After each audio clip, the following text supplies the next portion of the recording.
So we are now going to go to the reporting back on the discussion that took place during the thematic table. So I'm going to ask the rapporteur for each of the thematic table to join us on stage, please. So if the rapporteur can come, or maybe they're still having coffee.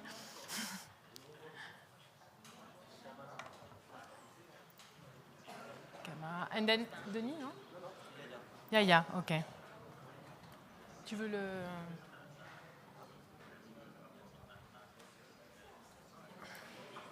Comment il s'appelle?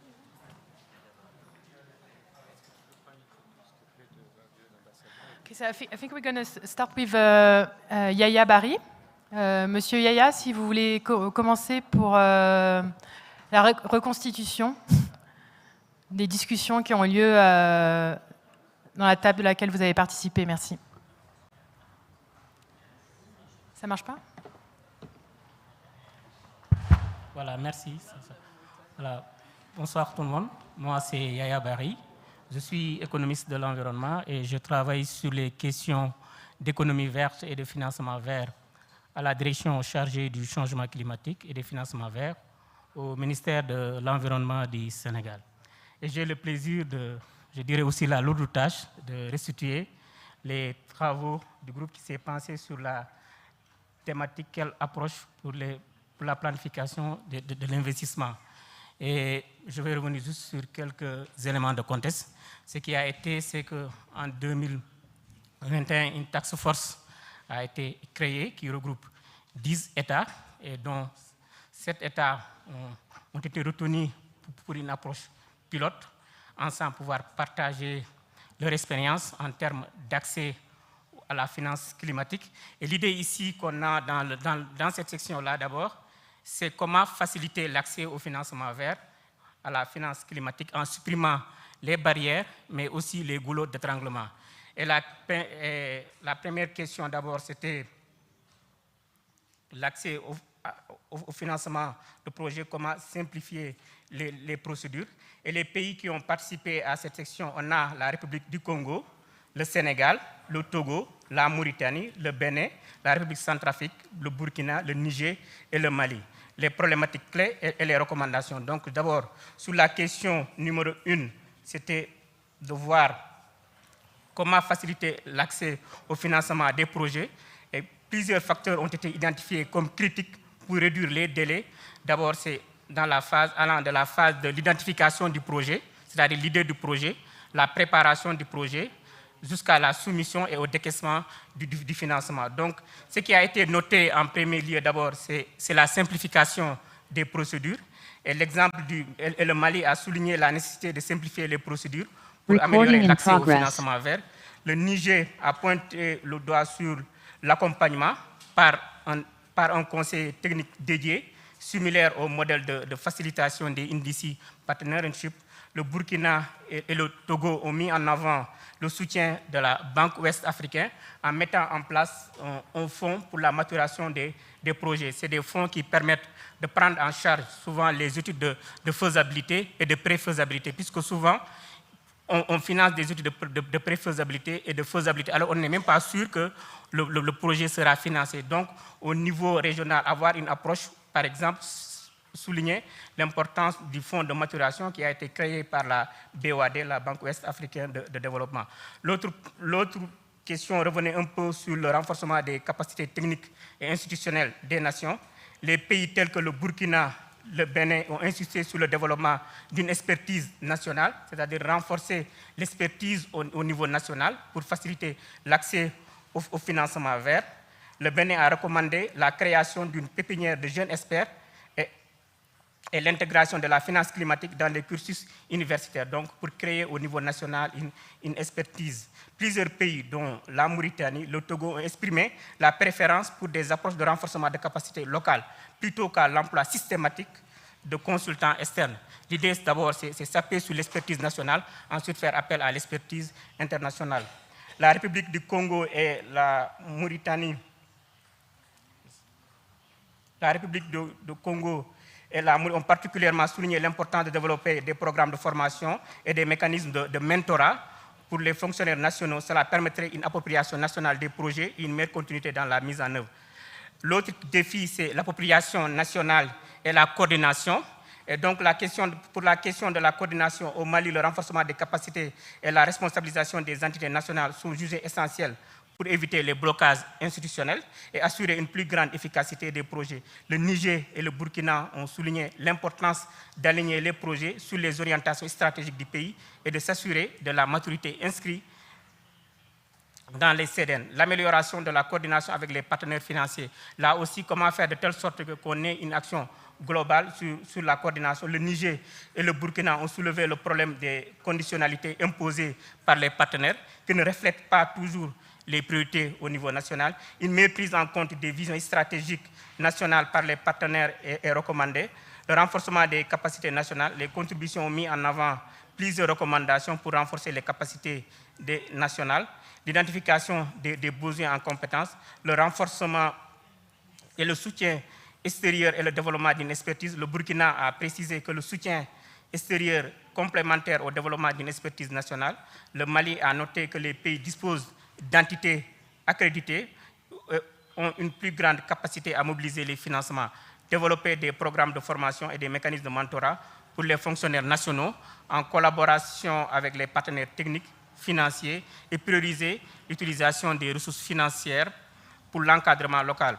La dernière question portée sur la transition vers une approche globale. L'idée ici, c'est les discussions ont porté sur la manière dont les gouvernements et les bailleurs de fonds pourraient collaborer pour passer d'une approche projet vers plutôt une approche projet isolée à une approche programmatique plus globale. Donc avoir une action beaucoup plus globale. Donc il faut passer d'abord au niveau régional. Le Niger a proposé de concevoir des programmes transnationaux pour assurer une coordination, une cohérence régionale. Ensuite, l'autre, c'est l'alignement des cycles de financement avec les cycles de CDN. La Centrafrique a noté l'inadéquation entre les cycles de financement des partenaires et les cycles de révision des CDN, ce qui crée des obstacles à la mobilisation des ressources et à la mise en œuvre des programmes. La Centrafrique a recommandé une évaluation des instruments de financement existants pour adapter les modalités de soutien à une approche programmatique. La coordination accrue entre les partenaires financiers, le Bénin et le Sénégal ont proposé la mise en place d'une commission sectorielle et de groupe de travail multi-acteurs. L'idée ici, c'est aller vers, pour la plupart, la gouvernance pose problème. Et ce qui a été proposé par le Sénégal, c'est de mettre en place une commission des financements durables. Donc, un co-leadership entre le ministère des Finances et le ministère de l'Environnement et qui pourrait aussi, dans cette coordination-là, faciliter l'appropriation des projets et avoir un groupe d'experts pour améliorer la synergie entre les partenaires techniques, financiers et les gouvernements. Donc, en quelque sorte, c'était ça les travaux du groupe et je vous remercie. Merci beaucoup.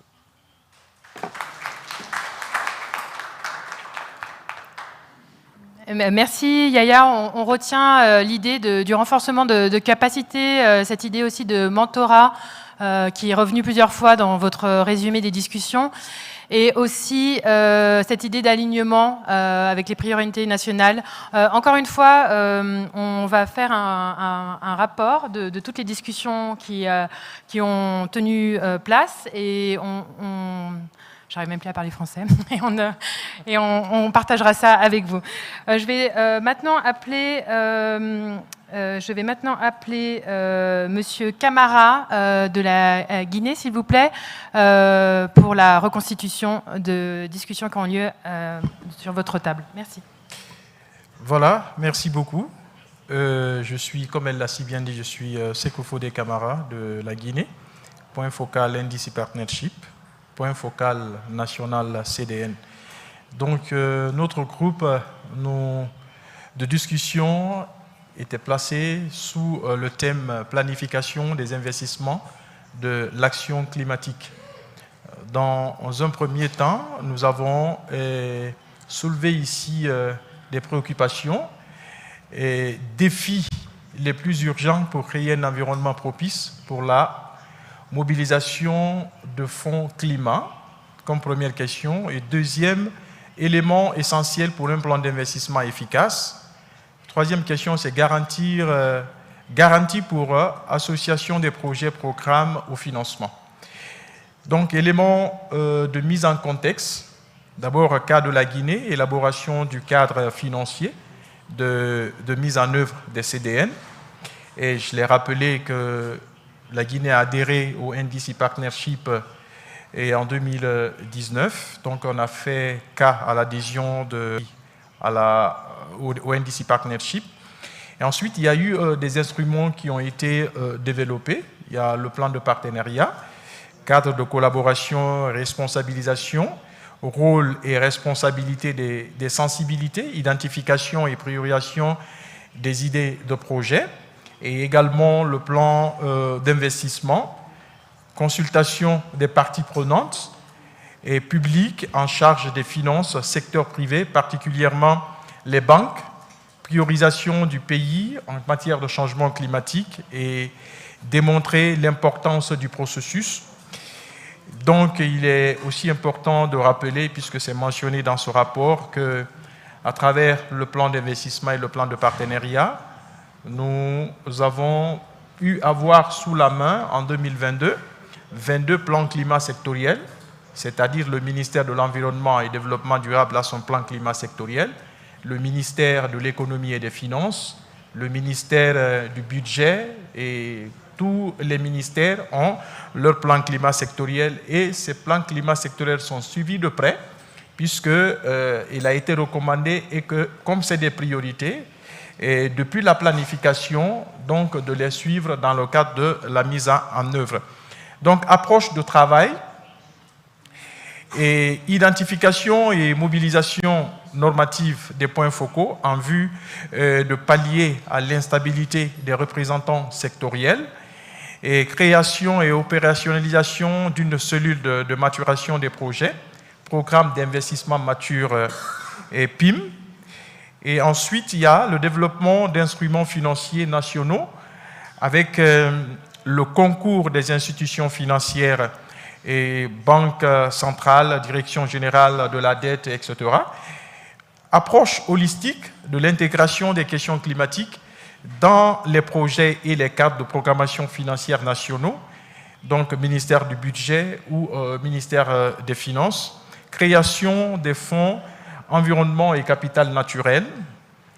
Ensuite, discussion étayée par les expériences et contributions du Mali, Cameroun, Tchad, Burkina Faso et du Niger. Donc, les principaux points relevés durant les discussions et difficultés, défis, coordination insuffisante en dépit d'un cadre établi, ministère du Plan et ministère de la Coopération. Vous pouvez voir également dans certains pays où on parle du ministère partenariat public-privé, et ministère de la fonction publique également. Ensuite, il a été aussi question de l'architecture et nomenclature des finances publiques non actualisées et n'intégrant pas le climat. Et également la faible mobilisation du secteur privé et déficit organisation de la veille financière avec une faible capacité d'accès au financement, peu de projets bancables justifiant leur caractère climatique et insuffisance des compétences nationales et approche projet très handicapant pour le développement et la durabilité des compétences et du transfert de technologie. Et ensuite, décalage entre les cycles CDN et de financement soutenus par une connaissance insuffisance des sources, instruments et cycles financiers. Ensuite, les actions envisagées. Il y a intégration de la coalition des ministères des Finances pour l'action climatique. Il y a également l'appropriation et intégration des CDN dans les lois de finances et aussi développement des outils et nomenclature contextualisée, plan de finances, classification et également opérationnel, développement de modèles économiques et climat et ensuite développement de cadres d'engagement des partenaires techniques et financiers. Un autre aspect très important peut-être qu'il ne faut pas occulter, et parce que nous savons tous depuis un certain temps les pays francophones. Et on est obligé souvent dans les communications d'utiliser les casques pour des interprétations parce que la totalité des communications se passe en anglais. Donc la sollicitation ou la recommandation, vu que le NDC Partnership est devenu aujourd'hui le carrefour de toutes ces questions de discussion en matière de climat, que le NDC pense un peu, il ne serait-ce que à partir du fonds interne du NDC Partnership, voir soit les points focaux climat du NDC Partnership dans ces pays, procéder à un renforcement de capacité, mise à niveau en matière de communication ou de compréhension des concepts climatiques en anglais. Peut-être cela pourra nous permettre un jour de ne plus utiliser les casques pour les communications dans nos différentes rencontres. Je vous remercie.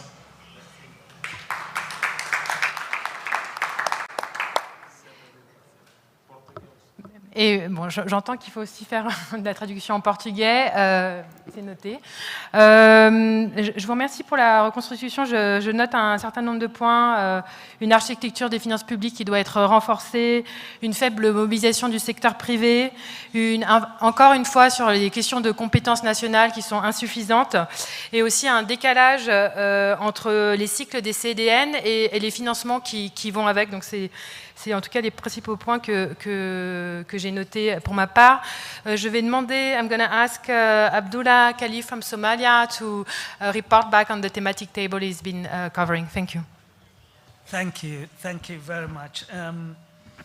What I am reporting is the Rwanda model and the entire climate finance task force, and how Rwanda model can really be an example to the task force members as well as the other countries which could benefit from the task force.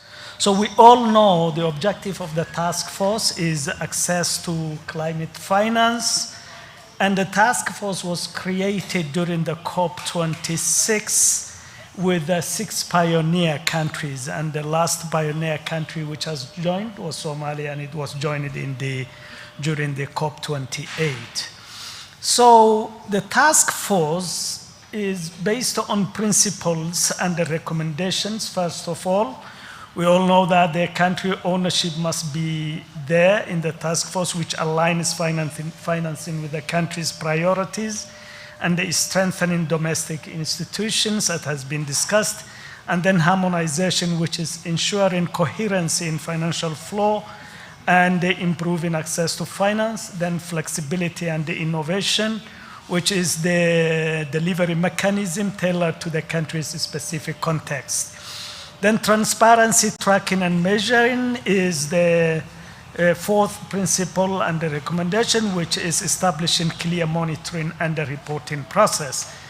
After that, how is Rwanda's model and how it works? Rwanda actually identified the operational mechanism of the task force, the challenges the country has, opportunities, and the way forward. And in Rwanda, in fact, it is excellent to note that they have an anchor countries, and Germany and CEDA are the anchor countries. I mean, Sweden, assisting Rwanda in raising funds, accessing climate financing in a predictable manner with a speed and priority. So the standard approach of Rwanda, what they do is they do conduct a gap analysis, engage partners, and enhance coordination, both vertically and horizontally. The anchor countries help Rwanda alongside with, and they work together with a short, medium, and long-term plans, aligning Rwanda's Vision 2050, which also makes the country carbon neutral. That is also in line with Rwanda's green growth and climate change strategy, which is approved in 2011, which provides programmatic approach linking every program, every thematic program to social protection and the other sectors. I mean, there is no silos. Any thematic program doesn't work in silos, but also it is linked to social protection. So when it comes into the country ownership, the climate finance and the resource mobilization are embedded within these strategies. And Rwanda to mobilize finance not only climate action, but also for the overarching sustainable development.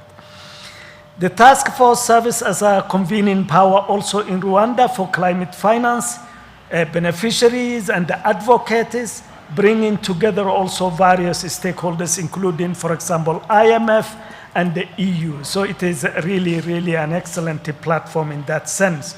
Rwanda, in this case, benefits from the ongoing also dialogue between the Ministry of Finance, the development partners, and ensures the effectiveness of the task force. For example, because of that cohesiveness approach between the development partners and Rwanda, Germany has, for example, committed 6 million euro as part of the climate partnership launching in COP28, focusing on programmatic approach, not project-based, align it also with the long-term national strategy. Here there is a big lesson learned, which is the grant funding alone is insufficient, and the prompted collaboration with facilities such as the Rwandan Development Banks and the private sector initiatives also. So when we look at the Germany involvement and the support in this task force, there is about 200 million in climate support in Rwanda and such few partnerships exist in the world according to this partnership. There's also interesting thing here because Germany initially was a little bit skeptical on the task force, but was convinced by the Rwanda's swift progress in investment planning and that short, medium, and long-term strategy for the country. There is also a steering committee of the task force, which includes Rwandan institutions and development partners with national strategies that integrate all climate finance efforts in one box. So Germany also organizes, for example, was it last week? I captured it well, I think, for a dialogue, national climate finance debate, for example, which different institutions usually discuss on adaptation, the NDC, the climate finance, among others. So when we look at this entire setup of the climate finance model in Rwanda, where the takeaways are, for example, how the task force are incorporated into the national plan, into the NDC implementation plan, and the entire whole of government approach. So that was basically the discussion. Then there was several questions which has been actually raised, which is, for example, Kenya raised like, how does Rwanda align priorities with a shift in bilateral partner interest, which is really very excellent because we always many times hear about the donors' interest, the country's interest, they are not aligning and here. So the answer, for example, was climate finance. I mean that the donors or programmatic approach that supported by the climate finance are already incorporated in the long-term investment strategy employed by the whole of government approach and whole of society approach. Then there is another question which says, is the task force usually support on a new programs or a long-term programs? And it is kind of hybrid. I think I can share the entire report back, but that is Thank you so much. Yes, because we are running a little bit out of time. So in the interest of time, I'm not going to comment on what you just said, but I will give the floor to John Canara from Liberia to report back, and I will ask you to keep to 4 or 5 minutes max, please. Thank you. Hello. Okay, 5 minutes. So thank you so much for the opportunity to report back to plenary from our group that was looking at NDC investment planning and then looking at how we can make NDC investable. So there are a lot of things that we discuss, but for the sake of the 5 minutes that you gave me, we'll just be wrapping up, looking at key takeaways from our discussion. So we had discussion here in this room, and also we met in the small rooftop. So the group was large here, and then when we went up there, the group, actually dropped, but there are many people who were interested in this topic. So there were guiding questions around the discussion, and one of them is we're looking at the challenges and then opportunities and solutions around how we can ensure that we make NDC investable. So over the past, for the past 3 days, we have been highlighting challenges here. So what was discussed in there are not quite different from what we've been saying, but for the sake of reporting, I will just go through them so that we all can be reminded. So one challenge that came out is a limited capacity issue for most, for most developing countries. And then another one has to do with project and investment, most time that do not have clear climate rationale, thereby denying countries the opportunity to access climate finance. And also another challenge that came out is government policy and regulation, most time that do not involve private sector involvement from the beginning and even to the stage where we are implementing NDC. And then another one came out is the lack of financial incentives to attract the private sector. That is a challenge. And then another one is a lack of clear financial risks and other risks in project or investment that tend to hinder the progress or even attracting funding for various NDC related activity. In Africa, one of our panelists highlighted that most of the private sector group that we discussed are mostly small, medium-term enterprises that do exist to assist government to implement NDC. And those institutions actually lack the finances to address the issue of risks around different NDC investment. With those challenges, there were some proposal with respect to finding the solution to overcoming the challenges just listed. So one is that the role of government and financial sector must be clearly set so as to ensure that there is strong alignment with NDC goals and ensure that NDCs are viewed as investment plans. Another one is we must ensure that our NDCs are bankable, that there is a need to ensure that all projects and sector highlighted in the NDC are attractive for investors. Then we also receive another proposal finding the solution. It says the private sector needs to be appraised of existing solutions which are less risky and promising in returns, in addition to ensuring their objectives are aligned to government plans. Government needs to de-risk climate investment to attract more investors through the provision of low interest rates and collaterals. In the case of seeking country support, countries should ensure that the financial mechanism highlighted in their proposal for support clearly depict higher ambition, strong mitigation potential, and are transformational.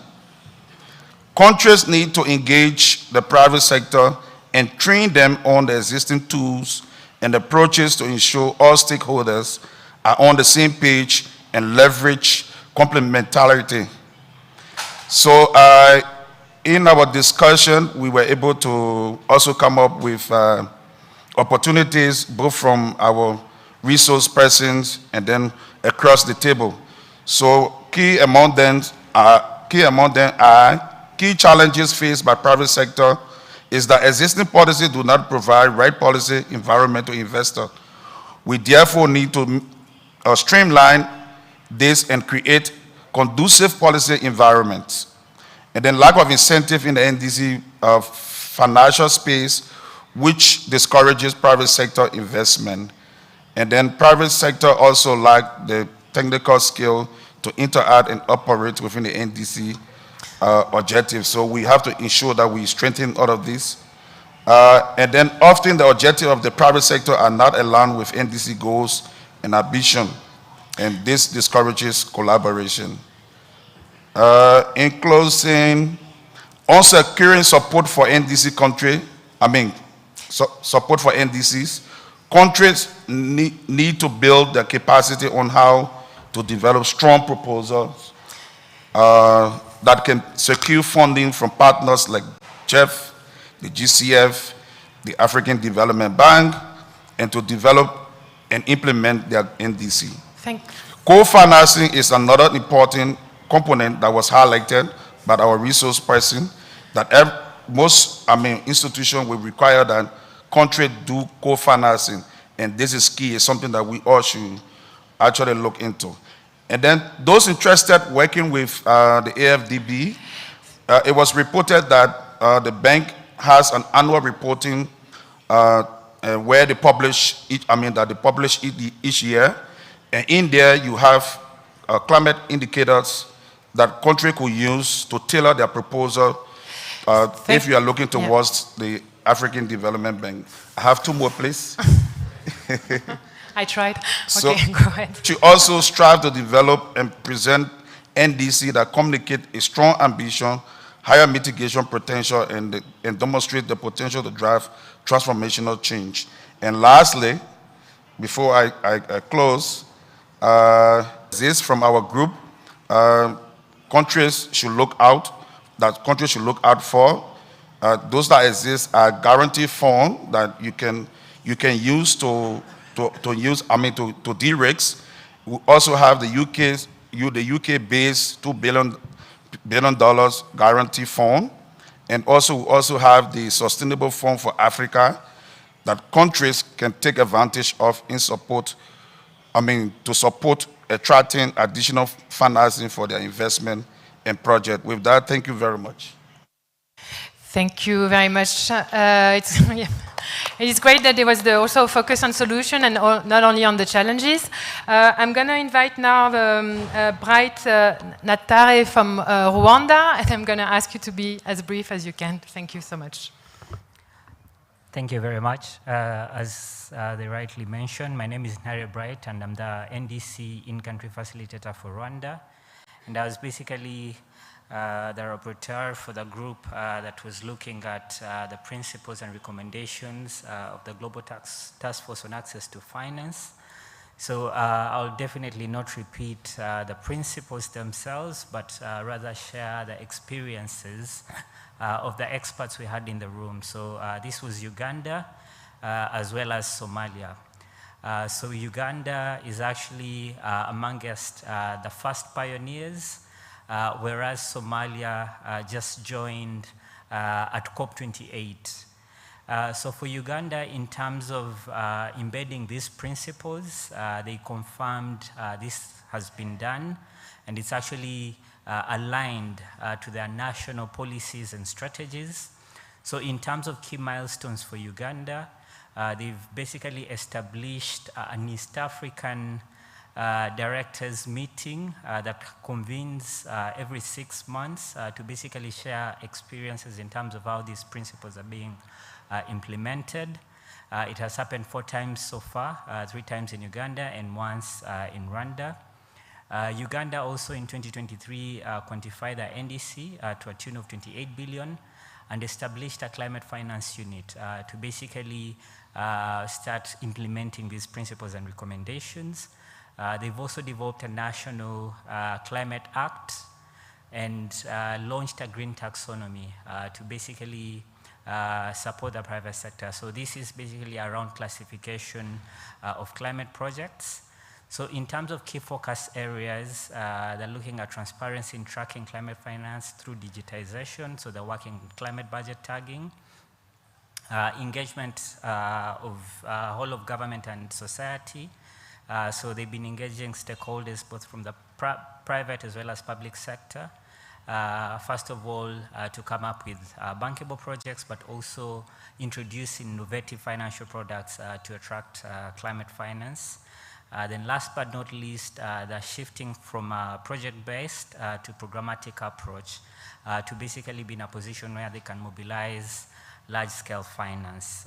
In terms of the challenges, at least for Uganda at this point, they mentioned limited technical expertise, particularly in carbon markets and Article 6 mechanisms.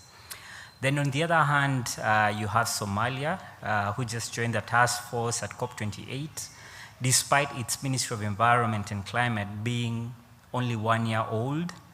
They submitted an ambitious NDC in 2021, seeking over 50 billion in funding. So in terms of current status, the focus hasn't been specifically on principles and recommendations, but broadly in terms of how they can implement the climate agenda. So they developed a framework that has 9 adaptation areas as well as 4 mitigation sectors. However, challenges still persist, mostly around coordination. So they have a climate finance fund that has a coordinator currently under the President's office. Then you have the Ministry of Finance that is basically charged with resource mobilization, Ministry of Environment that looks at the technical aspects around NDC implementation, and the Prime Minister's office as well.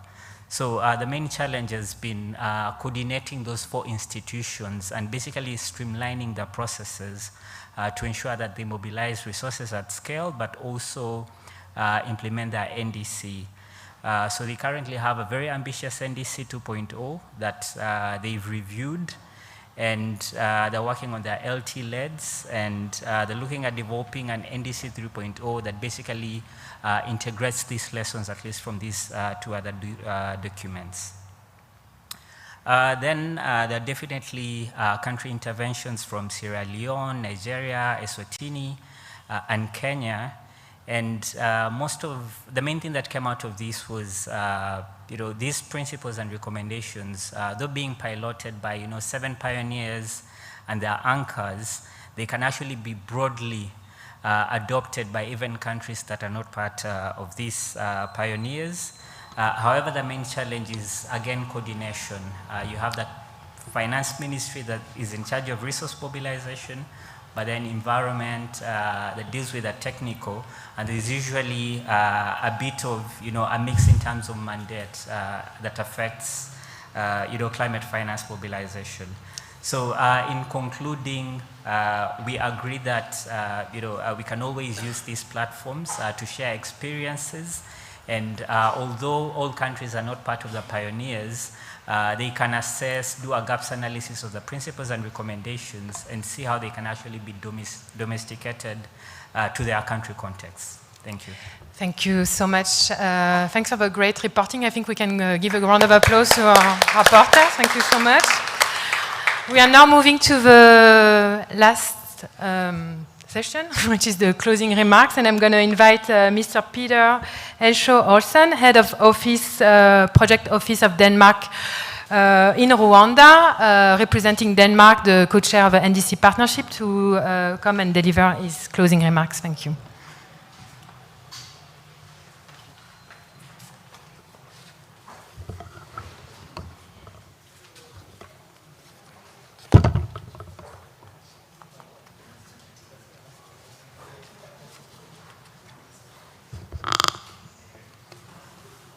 So I don't know if you know it, but I've been in this building during the last 3 days because I work here. But I haven't been down to see this amazing group of people having concentrated here for the last couple of days. It's a pleasure to be here to close the session. Thank you.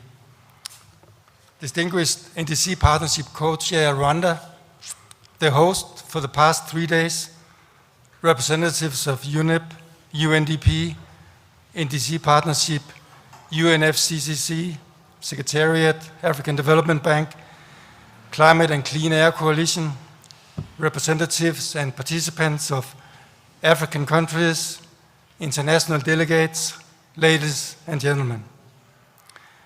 It's an honor to deliver the closing remarks surrounded by leaders and colleagues who share a firm commitment to climate action in the African region. I would like to express my gratitude to the government of Rwanda for hosting this important event at a critical time for Africa. I also thank our partners at UNEP, UNDP, NDC Partnership, UNFCCC Secretariat, AFDB, and Climate and Clean Air Coalition for their collective effort in organizing this forum. As the co-chair, together with Rwanda, of the NDC Partnership, I would like to thank all the country delegates from the region, as well as the speakers and observers from development partners for their valuable contributions for this forum. We stand at a divisive moment for humanity. While there has been progress in reducing greenhouse gas emissions, current efforts are insufficient to meet the Paris Agreement goals. The current path suggests a global temperature rise of around 2.5 to 2.9 degrees by the end of the century. It's therefore imperative for all countries to substantially increase their ambitions while updating the NDCs if we have to keep the 1.5 target alive and collectively meet the goals of the Paris Agreement. New national contributions must not only reflect renewed ambition, but also be designed to be implementable, transparent, and with the capacity to attract the financial resources necessary for their implementation. The NDCs must be supported by clear roadmaps, effective public policies, and viable investment plans. Africa as a region is very vulnerable to the impacts of climate change. It's essential that the new NDCs include solid adaptation strategies that protect populations against the adverse effect of climate and promote resilience. Investing in adaptation is not only necessary to protect population, but also represents an opportunity to promote sustainable development. The issue of climate finance is fundamental for the effective implementations of countries' climate actions. This requires mobilizing investments at an unprecedented scale and with the efforts to create an enabling environment for the attractive investors, that attract investors. In this sense, we must focus on strengthening regulatory frameworks, developing innovative financing instruments, ensuring technology transfer and capacity building. Creating financial mechanisms that are accessible and effective is essential to ensure that countries can meet their climate commitments. The NDC Partnership is ready to support countries through the global call on NDC 3.0 and the LT-LEDs. In the African region, more than 15 countries have requested through the global call, and the support unit is working hard to facilitate support from our development partners while deploying supplementary funding from the Partnership Action Fund when needed. As you have learned during this forum, the NDC 3.0 Navigator has been launched as an interactive tool that supports the development of NDCs and help countries raise ambition and accelerate implementation. We encourage countries to utilize the NDC Partnership support in developing their NDC 3.0. Ladies and gentlemen, this forum has been a unique opportunity to strengthen collaboration between countries.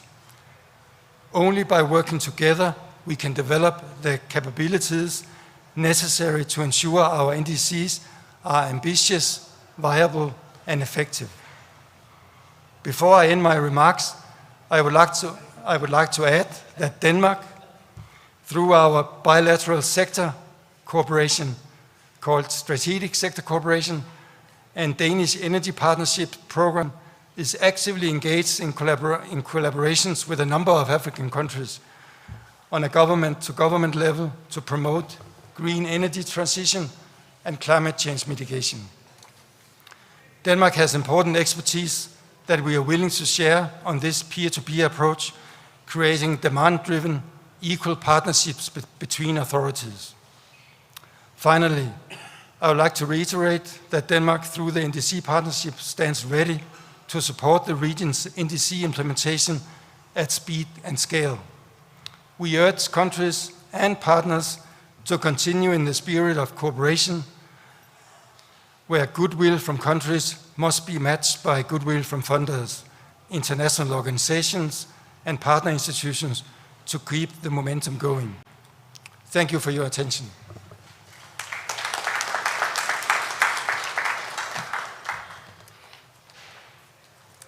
Thank you, Mr. Olsen. So I'm just inviting now Romeo Bertolini, Director at NDC Partnership, that will deliver the closing remarks on behalf of a partner. And I just wanted to say one word from myself. It's been a great forum, and I almost feel sad to have to leave you, but it was great conversation, really a lot of energy. So thank you for that. And thank you for the team, UNEP, the support unit team, of course, here, for making this happen. Those, again, that are online and help us from the virtual space, so to speak, to manage our work. Dear Peter, dear colleagues, I'm going to be very, very brief, and I'm not going to try to, again, wrap up what we've been discussing, but I think it's worthwhile looking into the 3 days and look into one punching line per day, probably. And we started with stock taking and lessons learned, and we were discussing what the GST gave us as homework also for the future update of the NDCs on one hand, but also taking stock on where we stand and identify the gaps. Countries were underlining that, of course, now we have the GST, we are in the middle of implementation of the NDC, and we have to do another round of NDC already again. And of course, this is straining the capacity, and this is a challenge. But with the support in the room, and with the brightness in the room, and the intelligence in the room, and the support also from our development partners and IPs and DPs, how we call them in our jargon, the implementing partners, development partners, we really want to try to make this happen. The second day was on navigating opportunities and challenges for NDCs 3.0, and we dove into sectoral approaches. And this is, of course, the whole of government approach to infrastructure work that we are seeing, but also a lot around making sure that the various worlds talk to each other, and this whole exercise hits the real economy and the real world. And on day 3, we were really focusing now on how do we deal with what is coming up, what do we need to deliver until Brazil, and of course COP29, and we see a lot of opportunities with investments that are coming in, with private sector engagement that you have been asked for, blended public and private capital investments. We heard from the facilities that we work very closely with CCAC, Mitigation Action Facility, the African Development Bank, how to make sure that this connection is made on the country level, and that there's one focus and one particular concentration there, and that's the lens of the counterpart government. And this counterpart government and the partner governments are manifold as well, and the ministries of finance, the ministries of planning are playing this crucial role. And we've been recognized a lot here as the NDC partnership, but again, we are the umbrella to this family, so to speak, and the strong partners that we build upon. And without that, our work would not mean a lot, obviously, because we only try, it's a hard job, I don't want to play it down, to make sure that the international, the national support are finding each other somewhere in the middle and on the ground where it's used most efficiently, and to to the goal and the objective of the course. With that, and I know that Peter also needs to leave, I want to close and thank you, especially the team, of course, that made this happen, but also our participants very wholeheartedly, our Rwandan hosts that made this possible in this wonderful venue. And yeah, let's continue this work. And some of you are joining us tomorrow and the day after tomorrow for a special training on our investment platform and working together with us here. Looking forward to that as well. Thank you so much and have a good evening.